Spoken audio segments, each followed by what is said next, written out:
এই জুলাই, যে জুলাই নিয়ে আজকের আলোচনা, এই জুলাইয়ের 11ই জুলাই আমি লাস্ট স্টেটমেন্ট পার্টির পক্ষ থেকে দলীয় কার্যালয়ে লিখে আমি বেরিয়ে আসছি। বেরিয়ে আসার 5 মিনিটের মধ্যে শুনলাম যে ডিবি পুলিশ বিএনপি কার্যালয় ঘেরাও করে আমার রুমেই তল্লাশি করছে এবং কিছু অস্ত্র সেখান থেকে উদ্ধার করেছে। আমি জীবনে ভাই কোনোদিন কাউকে একটা চড় থাপ্পড়ও মারিনি। এটা আমার রাজনৈতিক জীবনের ক্যারিয়ারের মধ্যে এটাও একটা জিনিস। আমার ওই রুমটুকুর মধ্যেই আমার কিছু বই আছে, এছাড়া আর ওই বিছানাপত্র ছাড়া আর কিছু নেই। মানে নাটক এবং প্রহসন যে কত ধরনের হতে পারে তারা এটা করার চেষ্টা করলেন যাতে আমি এই অফিসে আসা বন্ধ করে দিই। তো আমি দেখলাম যে এরা এখন মানে ক্র্যাক ডাউনে চলে গেছে। ছাত্রদের আন্দোলন তীব্র থেকে তীব্রতর হচ্ছে, কোটা বিরোধী আন্দোলন বেশ তখন চাঙ্গা হয়ে উঠেছে।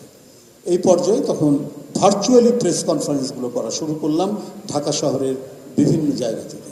তো যে কথাটি এখানে অনেক আলোচনা করেছেন যে অভিনব এবং নতুন নতুন কিছু শব্দের সাথে সেই সময় পরিচিত হতে লাগলাম, যেখানে ইনোভেশন, এই যে ছাত্ররা তারা তাদের যে কর্মসূচি নিয়ে এগোচ্ছে এবং এইভাবে যে তারা এগোতে পারে, তাদের আসলে মাস্টার প্ল্যান কখন ঠিক করেছে, তারা কিভাবে মানে এই আন্দোলনটাকে এই পর্যায়ে একটা চূড়ান্ত পর্যায়ে একটা বিস্ফোরণের মধ্যে তারা যে নিয়ে আসবে, সেটা আমরা কেউ ভাবিনি। আমরা তো 17 বছর ধরে সংগ্রাম করেছি, তত্ত্বাবধায়ক সরকার ব্যবস্থা বাতিল করলো, সেই পুনর্বহালের জন্য আন্দোলন করছি, নানা ইস্যুতে নানাভাবে আমরা আন্দোলন করছি। কিন্তু যাদের রাজনৈতিক কোনো সাপোর্ট নেই, আশ্রয় নেই, এই ছাত্রছাত্রীরা, এবং তারা অধিকাংশই কিশোর, কেউ যুবক নয়, কিশোর থেকে তরুণ। এবং যদি আমরা শিশুর ডেফিনেশন ধরি তাহলে ওরা শিশুর ডেফিনেশনের মধ্যে ক্লাস 8, 9, 10 এর ছেলেরাও বা ইন্টারমিডিয়েটের ছেলেমেয়েরাও শিশুর মধ্যে পড়ে। তো এইটা যদি মানে মানে হয় তাহলে তারা কিভাবে মানে এই জিনিসটাকে তারা গড়ে তুলছে।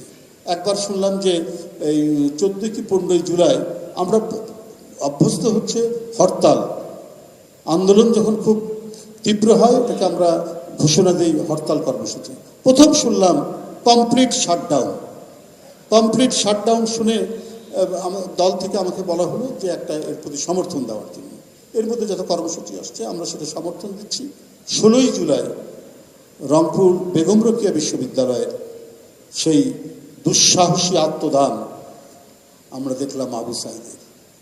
এটিকে কেন্দ্র করে যে আন্দোলন আরও তুঙ্গে উঠে গেল, সেই আন্দোলনের মধ্যে আমাদের দল থেকে আমাকে বলা হতো যে প্রত্যেকটা এই কর্মসূচির মধ্যে সংহতি জানানো এবং আমাদের নেতাকর্মীরা যে যেখান থেকে আছে তারা পার্টিসিপেট করা, যাতে আবার ওদেরকে আবার কেউ মানে সরকার চেষ্টা করবে ছাত্রদের আন্দোলনের মধ্যে একটা পলিটিক্যাল কালার দেওয়া, যে পেছন থেকে বিএনপি আছে, সেটাও যেন বুঝতে না পারে।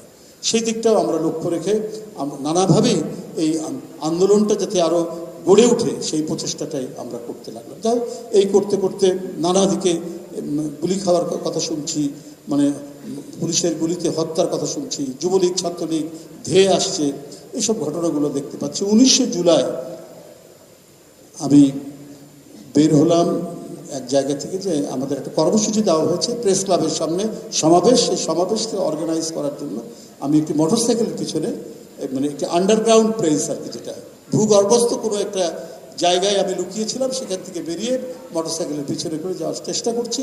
দেখি মানিক পিয়া এভিনিউতে মানে আপনার রামদা, ধারালো অস্ত্র, পিস্তল নিয়ে একটা মিছিল হচ্ছে সরকারি দলে। এরপরে কিছুদিন এগিয়ে যেতে দেখি যে রাস্তার মধ্যে কেউ কিছু করার চেষ্টা করছে। খুব ভয় পেলাম যে ঘটনা কি হতে পারে। তারপর কাছে দেখি যে গণতন্ত্র মুক্তি পাক একটা মানে একটা ফেস্টুন কেউ ধরে আছে। তো বুঝলাম যে না, এরা এই আন্দোলনের পক্ষে। গিয়ে দেখলাম কিছু সাংস্কৃতিক কর্মী একটা পথনাটক করার চেষ্টা করছে। সেই পথনাটকের ওইখানে গেলাম, ওখানে কয়েকটা কথা বলে তারপরে আবার মোটরসাইকেল চেপে প্রেস ক্লাবে গেলাম। যাওয়ার সাথে সাথে চারিদিকে ভয়ঙ্কর সাউন্ড গ্রেনেড, তারপরে শর্ট গানের গুলি ইত্যাদি খবর পেলাম। ওইখানে শব্দ শুনতে পেলাম আমি যখন ভিতরে ঢুকছি, কারণ সামনেই কয়েকটি সংগঠন, ওই জুনায়েদ সাকি বা নুরু, এদের কয়েকটি প্রোগ্রাম হচ্ছিল, ওইখানে পুলিশ আক্রমণ করেছে। এই শব্দ শোনার 5 মিনিটের মধ্যে দেখি 50-60 জন পুলিশ ঢুকে একবারে প্রেস ক্লাবের ভেতর থেকে আমাকে নিয়ে চলে। প্রেস ক্লাবের ভিতরে আমি চা খাচ্ছিলাম, সিনিয়র সাংবাদিকরা আমার যাওয়ার শুনে আমাকে ভেতরে ডেকে নিয়ে গেছে, তারপরে ওখান থেকে গেল। তো যাই হোক, আমি গেলাম একা ডিবি প্রান্তের মধ্যে, আরও অনেক কাহিনী আছে, তো ওগুলো আর না বললাম। ওই যে আমি একবার ফ্লোরের মধ্যে আমাকে ফেলে রাখলো, ফেলে রাখার পর তখনও দেখি যে খুব গরম গরম মানে ডিবি অফিস, যে উল্টে দিবে, পাল্টে দিবে, সরাসরি ধমক না দিলেও ইনডাইরেক্টলি নানাভাবে তারা ধমক দিচ্ছে। এবং সবচেয়ে মজার ব্যাপার, দুইটার আমি একটা পার্থক্য পেয়েছি। এরশাদেরা বলে 7 বার জেলে গেছে, তখন নিচের দিকের অফিসার অর্থাৎ ইন্সপেক্টর, সাব ইন্সপেক্টর এরা দুর্ব্যবহার করত, কিন্তু উপরের দিকে এডিশনাল এসপি, এসপিদের সামনে গেলে পরে এরা কিন্তু সবাই খুব মানে ভদ্রচিত আচরণ করত। কিন্তু হাসিনা বলে দেখলাম এটা টোটালি চেঞ্জ। নিচের দিকের অফিসাররা, duty officer, sub inspector, inspector ভালো আচরণ করে, আর উপরের দিকের অফিসাররা তারা দুর্ব্যবহার করে, তারা আজে বাজে কথা বলে। ডিসি, এডিসি, এই একটা গুণগত পরিবর্তন, না কি পরিবর্তন বলবো জানি না, এই পরিবর্তনটা মানে এবারে দেখলাম। 3:30-4টার দিকে নজরুল ইসলাম খানকে দেখলাম, আরও অনেক নেতারা ভরে গেল ডিবি অফিস। এরপরে আমাদেরকে কোর্টে নিয়ে গেল, কোর্ট থেকে আমাদের রিমান্ড হলো, আবার ডিবি অফিস, একদিন রিমান্ড শেষে আবার কোর্ট, আবার জেলে, 7 দিন পর আবার রিমান্ডের নামে আমাকে নিয়ে আসলো ডিবি অফিসে। এই হলো। তো আমি তখন হবে, এটা হলো 27 কি 28 তারিখ। আমরা শুধু বলি বারবার যে এখন ছাত্ররা 1 দফার আন্দোলন দেয় না কেন, 1 দফার আন্দোলন দেয় না কেন। আমরা ডিবি অফিসে টেলিভিশন দেখতে পাই না, কিন্তু জেলখানার মধ্যে আমরা রেডিও পেতাম। তো রেডিওতে খবরটা পাওয়া যেত আর কি, বিশেষ করে প্রাইভেট চ্যানেল যেগুলো আছে। এমন সময় এই ডক্টর সলিমুল্লাহ খানের একটা বক্তব্য আমরা গোটা জেলখানায় আর আশার আলো আসলো। আমাদের আরও অনেক, আমির খসরু মাহমুদ চৌধুরী, এখন যিনি অর্থমন্ত্রী, আমার সবাই এখানে আছে, উনার একটা বক্তব্য ছিল, এখন 1 দফার আন্দোলন প্রয়োজন। এই বক্তব্যটা তিনি দিলেন। দেওয়ার পরে তখন আমার কেন যেন মনে হলো যে এবার একটা পরিণতির দিকে আসবে, এবার আন্দোলনে একটা সাফল্য হয়তো পাওয়া যাবে। এর কয়েকদিন পরে দেখলাম যে ছাত্র নেতারা 1 দফার আন্দোলন তারা ঘোষণা করলেন। যাই হোক, তারপরে তো সব হ্যাঁ 2 দিন পরে, হ্যাঁ। তো এইটা আমরা এরপরেই দেখলাম যে এটা আসলো, এবং পরিণতির মধ্যে আরও অনেক ঘটনা হয়েছে। আমাদেরকে কীভাবে রিমান্ডে জিজ্ঞাসাবাদ করা হয়েছে সেসব নির্মমতা ছিল।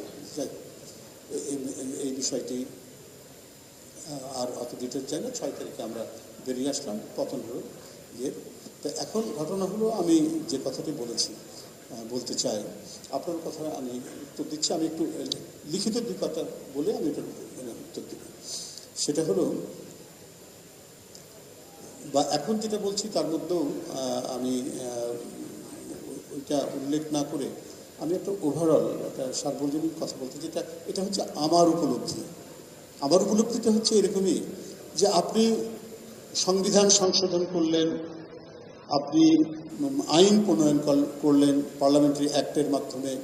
আমরা গণতন্ত্রকে সুসংহত, শক্তিশালী, সুরক্ষা দেওয়ার জন্য যেসব আইন প্রণয়ন করা দরকার সবই করলাম। কিন্তু দেখা গেল যে আবার কোনো এক সময়ে কোনো ছিদ্র পথে ফ্যাসিবাদের উত্থান হয়ে গেছে, হয়তো আমাদের কোনো ভুল ত্রুটির কারণে বা নানা কারণে, কোনো দুর্গতের কারণে। তখন কি এই আইনগুলো কোনো সুরক্ষা দেবে না? দেয়নি।